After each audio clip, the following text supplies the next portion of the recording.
The Green Bay Packers just made the most shocking, all-in move of the decade. They gave up a Pro Bowl player and 2 first-round picks, and in return, they made Micah Parsons the highest-paid defender in NFL history. This isn't just another trade. This is the kind of move that can define 2 franchises for the next decade. And to understand how we got here, you have to look at who Parsons is, why Dallas let him go, and why Green Bay is taking the biggest risk they made since they went all in on Reggie White and Charles Woodson. Micah Parsons isn't just good, he's historic. He made All-Pro in each of his first 3 seasons, something neither Aaron Donald nor J.J. Watt, 2 of the greatest defenders of the century, managed to do. Since 2000, he's one of a handful of defensive players to have made the Pro Bowl in each of his first 4 seasons. And in those 4 years, he's racked up an incredible 52.5 sacks. So why will the Cowboys trade him? The answer? Money. Parsons wanted a huge deal, and Dallas didn't want to pay it. Instead of keeping the most dominant young defender in the game, Jerry Jones shocked everyone and sent him to Green Bay. For Cowboys fans, it feels like waving the white flag. On the other side, the Packers saw a once-in-a-lifetime opportunity. Jordan Love is proving he's the future. They got young talent across the roster, but what they didn't have was a real superstar on defense. So Green Bay went all in, betting Parsons can be the difference between being good and winning a Super Bowl. And here's the thing, the Packers almost never make moves like this. The first time was Reggie White in 1993, one of the biggest free agent signings ever. And it led to a Super Bowl. Then in 2006, they took another big swing on Charles Woodson, who became Defensive Player of the Year and earned a title. Now it's Parsons, and Green Bay is hoping history repeats itself. Now here's where the argument starts. On one side, the Packers just made the boldest move in years. On the other, they might just have tied up their money in a way that hurts them long term. Let's start with the risk. Parsons is set to make $47 million a year with over $100 million guarantee. That's the largest contract ever given to a defensive player.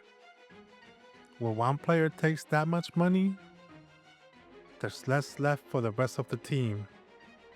You lose good players, and the team cannot afford mistakes. But here's the other side. Parsons isn't just any defender.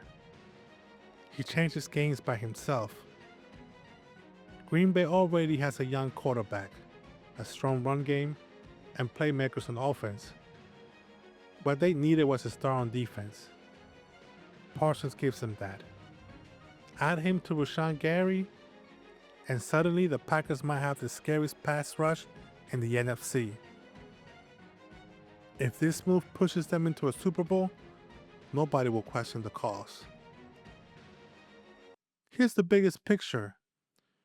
Of the 20 highest paid non-quarterbacks from last season, less than half even make the playoffs.